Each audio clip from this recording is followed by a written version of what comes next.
What if I told you that a $24 million lawsuit could be less about justice and more about a desperate grab for clout? Imagine waking up one morning and realizing the bodyguard who was supposed to protect you is now the one trying to cash in on your fame. Shocking, outrageous, or just another Tuesday in the bizarre circus of celebrity drama. Fans across the globe are fuming, timelines are exploding, and the internet is practically on fire as Cardi B faces off against a security guard who somehow thinks she can take down one of the most outspoken icons in the game. But here's the kicker: while the case hasn't even reached its final verdict yet, the court of public opinion has already dropped the hammer. Twitter threads, Instagram stories, and viral TikToks are tearing this lawsuit apart like it's the season finale of a reality show we never asked for. People are asking, how can a claim this massive be built on evidence this flimsy? And why now, years later, when Cardi B's empire is bigger than ever? Stick around, because what I'm about to unpack will make you question whether this entire scandal was ever about truth or if it's just the biggest cash grab scam of the decade. So let's dive straight into this circus. Because what we're looking at isn't just a lawsuit, it's practically a blockbuster script that Hollywood itself would be too embarrassed to greenlight.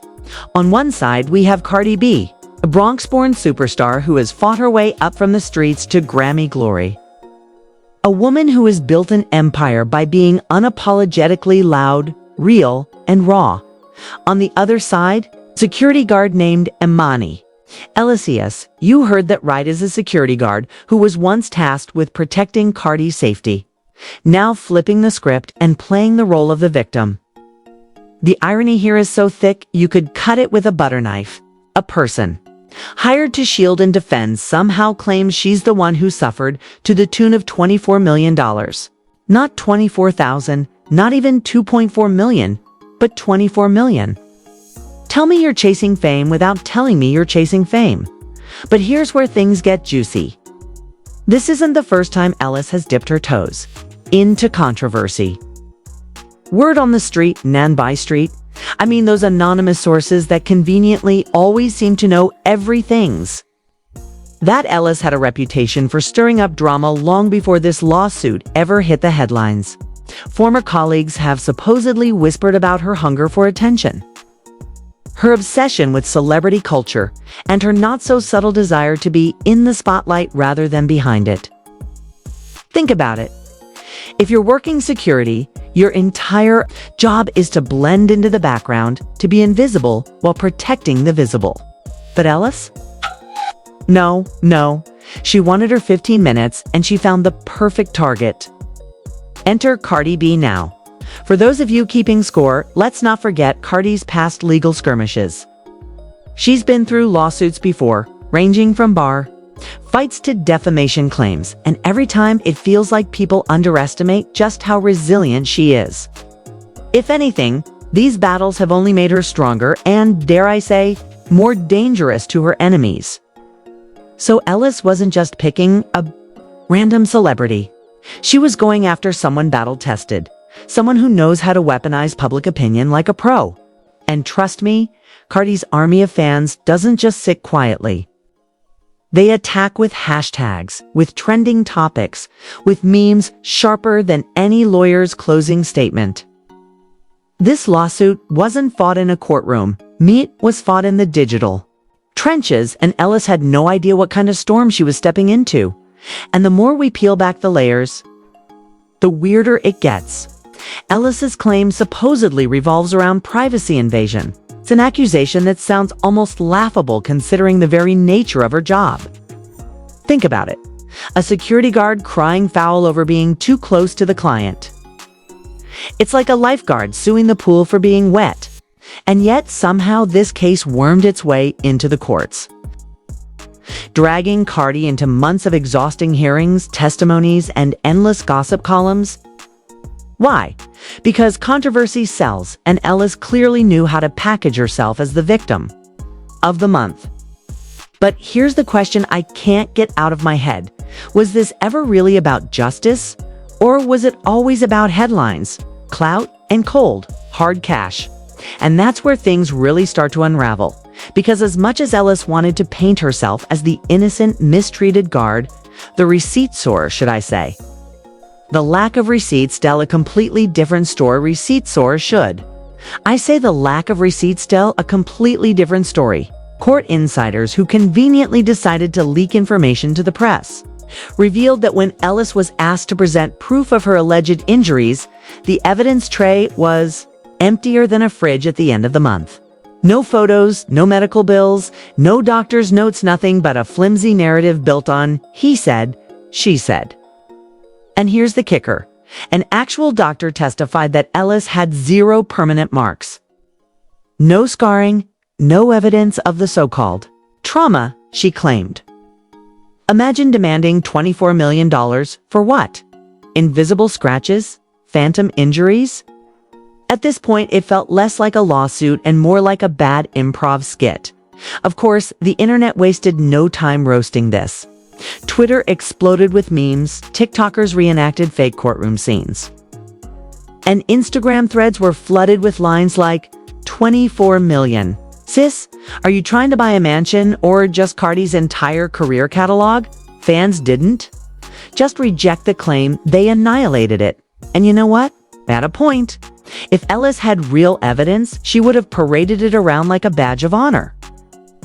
Instead, all we got were vague statements, emotional pleas, and dramatic pauses. Like she was auditioning for a soap opera rather than presenting a serious legal case. But here's where it gets spicy. So-called leaked reports suggest Ellis wasn't just after money, she was after a story. According to one anonymous insider, Ellis had allegedly been shopping her exclusive tell-all to publishers long before this lawsuit even reached trial. That's right before she even saw the inside of a courtroom. She was supposedly pitching a book about her time with Cardi. Titles like Behind the Velvet, Rope, My Life Guarding Cardi B were floating around. And let's be honest, it sounds less like nonfiction and more like the kind of paperback you'd find in a bargain bin. If true, this isn't just a money grab, it's a fame grab. It's plain and simple. And while Ellis played the victim, Cardi's fans were playing detectives. They dug into old posts, resurfaced photos, and practically turned into FBI agents with Wi-Fi. One viral thread claimed Ellis had been spotted at luxury stores, flaunting designer bags right around the time the lawsuit gained traction. Coincidence? Or the spoils of someone banking on an eventual payout? Of course, none of this is confirmed, but in the world of viral scandals, perception is everything. And the perception here was brutal. Ellis looked like an opportunist chasing a payday she didn't deserve. Meanwhile, Cardi B sat back with that signature smirk, watching the chaos unfold. Her lawyers barely needed to lift a finger. Social media was already dismantling Ellis's credibility piece by piece. And yet, the court case dragged on, fueled by speculation, drama, and endless tabloid coverage. But the longer it went on, the clearer it became. Ellis wasn't just losing the case in court, she was losing it in the court of public opinion. And that loss is often way more devastating in the end. Losing in the court of public opinion is a punishment no celebrity or wannabe celebrity can afford. By the time the final hearings rolled around, Ellis's name wasn't trending as the brave woman seeking justice. Nope, she was trending as the opportunist who thought she could take down Cardi B and failed spectacularly. Fans weren't just defending Cardi. They were practically salivating at the idea of Ellis facing consequences of her own. The hashtags shifted from justice for Cardi to sue her back, and even defamation payback, with thousands of people demanding that Cardi turn the tables and drag Ellis right back into court. Because if Ellis could demand $24 million with no receipts, why shouldn't Cardi demand double for the defamation, the stress, the wasted time? In fact, some fans were already writing mock verdicts online. Cardi B v. Ellis, Part 2. The Revenge. The appetite for drama was insatiable. And yet, here's the irony. Even if Cardi did sue, what would she get? Ellis isn't sitting on a yacht in Monaco or running billion-dollar companies. She's not dripping in assets that could cover even a fraction of that $24 million she dreamed about. At most, Cardi would end up with a used Honda, a couple of credit cards, and maybe some half-pay designer handbags. That's it. The cold reality is that Ellis had nothing to give, except the chaos she created. Which raises the real question. Was all of this ever about winning money? Or was it about dragging Cardi into the mud and hoping some of that spotlight spilled over? If so, congratulations! Ellis, you got your 15 minutes. But at what cost? Meanwhile, the fallout was brutal. Ellis's credibility is in tatters. Employers won't touch her. Not with this circus trailing behind her name. Think about it, what? Client in their right mind hires a bodyguard who might one day turn around and sue them for millions. That's not security, that's a liability. And while Ellis might be hoping for a book deal, a podcast, or maybe even a reality show slot, the internet has already labeled her as the villain of this saga. Villains get attention, sure, but they rarely get sympathy or long-term success. Cardi, on the other hand, walked away stronger. The public saw her stand tall, keep calm, and let the facts speak for themselves. Her fans doubled down on their loyalty, and even casual observers admitted the case was ridiculous from the start. If anything, Ellis unintentionally handed Cardi a PR win. She reminded everyone that no matter how famous you are, people will still try to tear you down, but also that Cardi isn't someone you can knock off her throne with weak accusations. Instead of dimming her light, Ellis's lawsuit only made Cardi shine brighter. And that, folks, is the delicious irony of it all. Ellis wanted money, fame, and a story. What she got was internet infamy, unemployment, and the kind of reputation you can't scrub off Google. Cardi, meanwhile, didn't just survive, she thrived. She came out of this mess more untouchable than ever, with an army of fans ready to guard her name far better than Ellis ever did. Which leaves us with one final thought. Was this the dumbest lawsuit in celebrity history, or just the most entertaining disaster we've seen so far?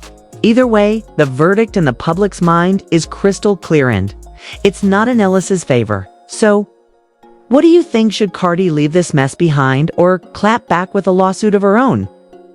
Drop your thoughts in the comments, because this debate is just getting started. And don't forget to like, share, and subscribe for more explosive stories you won't hear anywhere else.